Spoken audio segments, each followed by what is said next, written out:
నమస్తే. మద్యపానం. నీ పేరే మద్యపానం. ఎన్ని మాంగళ్యాలు తెంపావు, ఎంతమంది పిల్లలను అనాథులను చేశావు, ఎన్ని ఇళ్లలో ఇల్లాలను ఏడిపిస్తున్నావు,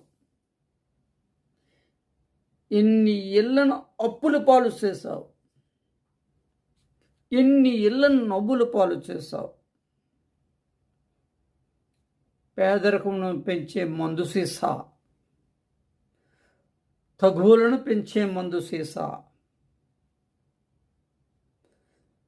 ధనికులు తాగే మద్యపానం చివరకు పేదవాడింట్లో వచ్చి కూర్చుంది.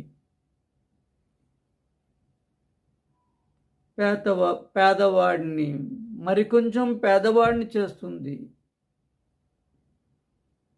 పిల్లల చదువులు నాశనం చేస్తుంది. భార్యాభర్తలను విడదీస్తుంది. మిగతా వాళ్ళకి న్యూసెన్స్గా వీళ్ళు తయారవుతున్నారు. దాన్ని స్పందించరా సార్?